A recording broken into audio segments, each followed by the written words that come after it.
Bom, estou de volta e agora, como prometido, nós vamos falar sobre o artigo 19, capítulo 7, que fala sobre a incumbência das instituições privadas, tá? Lá no inciso número 1, porque na verdade existem três tipos de instituições, né? No caso das privadas: as públicas, as privadas e as comunitárias. Então vamos tentar entender aí cada uma delas. No inciso 1 fala das instituições públicas, ou seja, assim entendidas as criadas ou incorporadas, mantidas e administradas pelo poder público. Então a gente entende que a instituição é de cunho público quando ela é administrada pelo poder público, pelo Estado, pelo município, ok? No inciso 2 fala privadas, assim entendidas as mantidas e administradas por pessoas físicas ou jurídicas de direito privado, né? Então são aquelas pessoas ou jurídicas, né, ou físicas que abrem as suas instituições, porém privadas, porque cabe àquela pessoa manter, né, e administrar essa instituição, desculpa, com os seus próprios recursos, né? Diferente do poder público que vai fazer uso do dinheiro público também. No terceiro, fala sobre as comunitárias na forma da lei. Aí existem lá as leis que estão incluídas justamente pela lei número 13.868 de 2019, tá? Lá, se vocês acessarem, vocês vão ver quais são as comunitárias. Eu não quis trazer isso para nossa discussão aqui, porque senão a gente amplia muito e foge o foco, né? Então eu não quis trazer para discussão, não quis ampliar esse conceito, mas está aqui para que vocês possam aí pesquisar se for do interesse de vocês.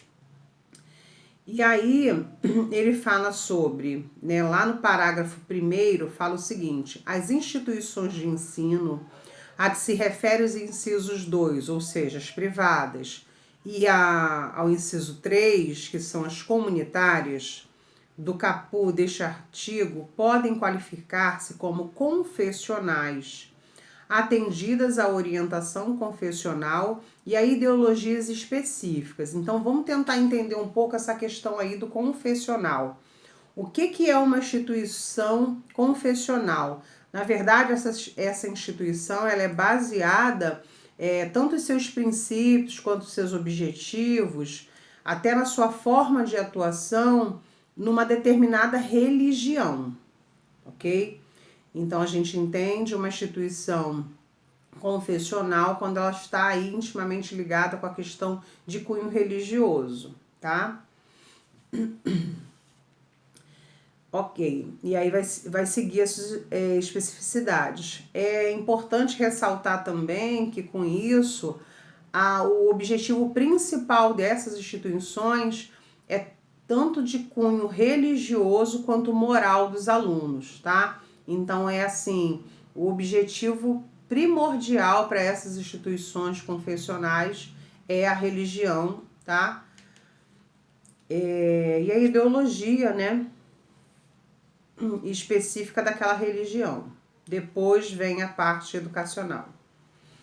No parágrafo 2º, fala o seguinte: as instituições de ensino a que se refere os incisos 2 e 3 do caput deste artigo podem ser certificadas como filantrópicas.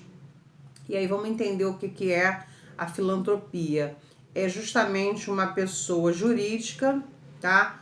Que presta serviço à sociedade, geralmente a pessoas mais carentes, sem a obtenção de lucro, sem a finalidade de obter lucros. Então essas instituições são chamadas filantrópicas, tudo bem? Qualquer dúvida vocês deixem lá na plataforma, tá?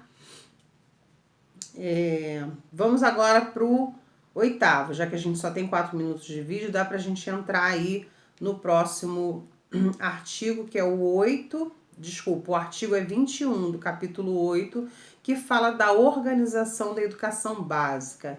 Isso cai muito em concurso também, né?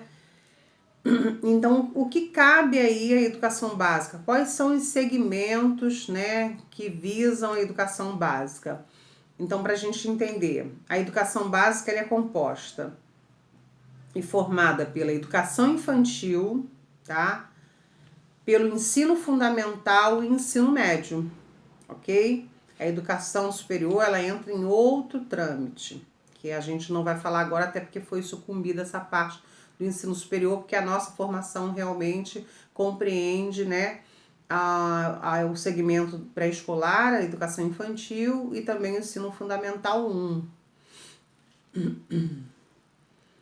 Então vamos lá. No artigo 24 diz o seguinte: a educação básica nos níveis fundamental e médio será organizada de acordo com as seguintes regras comuns, melhor dizendo, tá? A apostila tá com um errinho aí, eu não havia percebido. É comuns, tá? Então, quais são essas regras comuns? A primeira é com relação à carga horária mínima, assim como as horas-aulas mínimas também, tá? Que a gente já falou anteriormente. A carga horária mínima atual será de 800 horas, distribuída por um mínimo de 200 dias de efetivo trabalho escolar, excluído o tempo reservado aos exames finais quando houver. Então, o que significa isso? Aquelas escolas que promovem quinta prova, né? Já no final do ano, para tentar recuperar o aluno, isso não entra na carga horária desses dias e horas letivas, ok? No segundo, fala o seguinte: a classificação em qualquer série ou etapa, exceto, ou seja, a gente pode classificar o aluno, né, de acordo com as suas competências e habilidades. A gente pode fazer aí, como algumas escolas fazem, aquela prova de reclassificação, né, para a gente recolocar esse aluno no seu grupo ao qual ele tem aí melhor conhecimento, vamos assim dizer, tá? E aí, mas isso só não pode ocorrer no primeiro ano do ensino fundamental, justamente porque é aquele período ao qual a criança está sendo alfabetizada, né, que é chamado primeiro ano. Antigamente a gente chamava de CA, né, que era a classe de alfabetização. E aí a nomenclatura mudou. E aí ele fala que podem ser feitas da seguinte forma, né? Por promoção para alunos que cursaram com aproveitamento a série ou fase anterior na própria escola, ou seja, esses alunos eles podem ser promovidos geralmente para série seguinte, né? Tá falando de promoção, porque vai promover para a série seguinte, tendo aproveitamento, foi observado pelo professor que ele executava bem as suas atividades, ou seja, que ele tinha um rendimento além dos demais. E aí a gente pode fazer essa promoção, né, desta forma. A letra B vai falar por transferência, né, candidatos aí procedentes de outras escolas. Quando vem para nossa escola, geralmente a gente faz aí, algumas escolas adotam isso, tá, gente? Esse regime de promoção. E aí faz uma provinha para poder ver se realmente ele está dentro, né, ou a mais daquilo que se espera, e aí faz a promoção e classificação desse indivíduo. Na letra C fala que independe de escolarização anterior, mediante avaliação feita pela escola, que defina o grau de desenvolvimento e experiência do candidato e permita sua inscrição na série ou etapa adequada, conforme regulamentação do respectivo sistema de ensino, ok? Aqui no número 3 diz o seguinte: nos estabelecimentos que adotam a progressão regular por série, o regimento escolar pode admitir formas de progressão parcial, desde que preservada a sequência do currículo, observadas as normas do respectivo sistema de ensino. Ou seja, para que isso seja feito, é importante que esse desenvolvimento dessas etapas esteja no regimento interno da escola, tá? Esse regime de promoção, ele precisa estar no regimento interno da escola, ok? No quarto fala, poderão organizar-se classes ou turmas com alunos de séries distintas, com níveis equivalentes de adiantamento na matéria, para o ensino de línguas estrangeiras, arte ou outros componentes curriculares. Então, isso quer dizer o seguinte, e a gente vê que isso é muito comum acontecer até nos próprios cursos, né? Quando tem aquelas classes lá, independe da escolaridade do aluno, ele pode estar no nível mais avançado que os demais, e isso também serve para a escola, tá? No quinto, fala sobre a verificação do rendimento escolar, observará os seguintes critérios. Então, agora a gente vai falar aí sobre a verificação do rendimento escolar, tá? Pra gente ir finalizando essa parte aí para o vídeo não ficar tão extenso.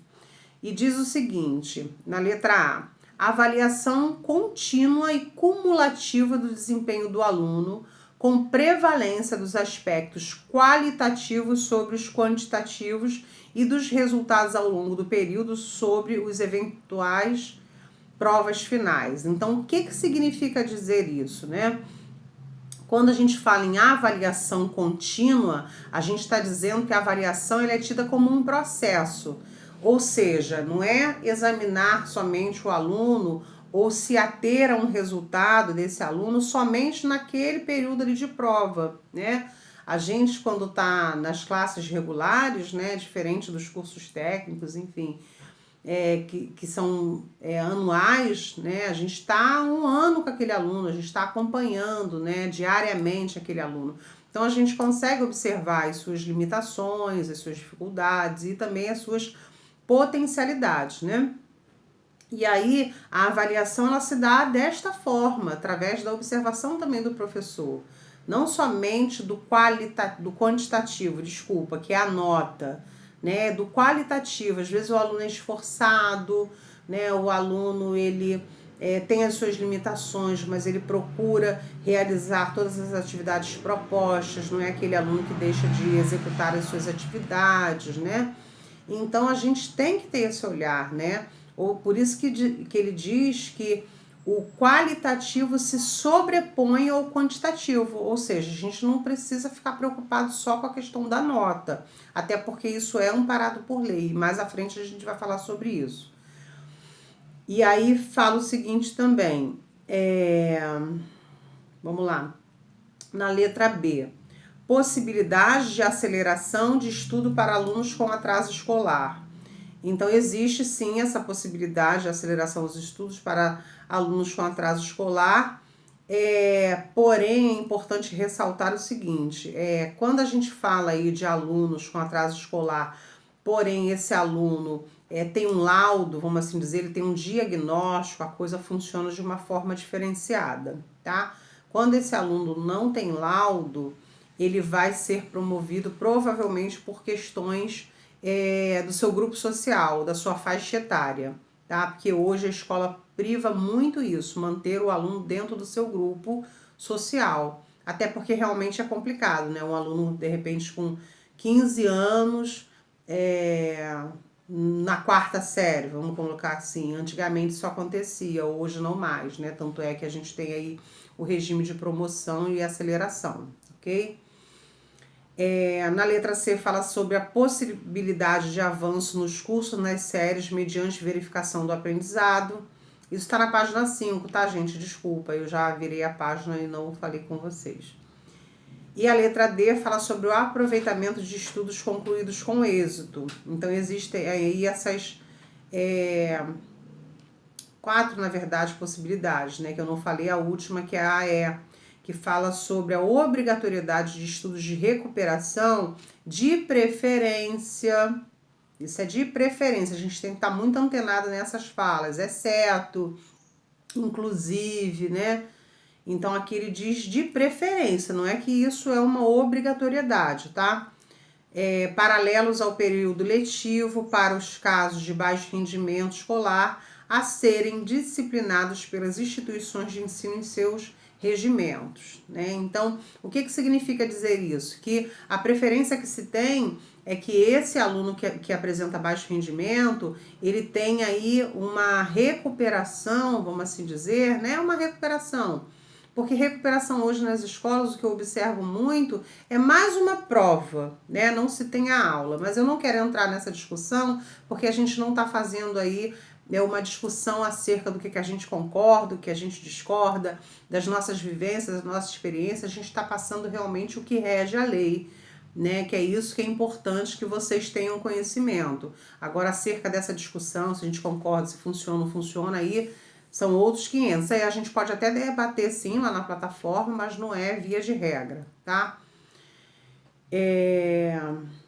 Então, assim, geralmente ele prefere que seja dessa forma, mas eu conheço escolas que passam o semestre todinho para poder avaliar lá o primeiro bimestre, enfim, né? Coisa que, assim, ó, eu tenho uma visão acerca da avaliação, até pela minha própria formação e defesa, que foi sobre avaliação, na primeira faculdade, que foi de pedagogia, mas não é o caso, né, comentar, ok?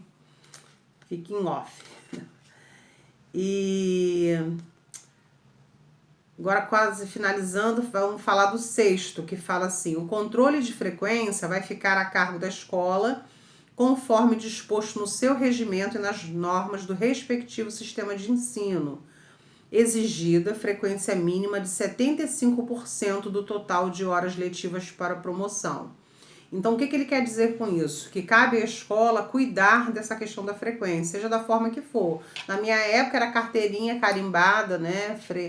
Presente, ou então faltou, e aí a família tinha acesso a isso. Hoje existem várias formas, né? Cartões, carteirinha, hoje a coisa é digital, passou na roleta e computou lá a presença do aluno, enfim. Isso fica a critério de cada escola, porém cabe à escola cuidar e zelar dessa frequência e a família ser comunicada, né, em caso de falta superior a 25%.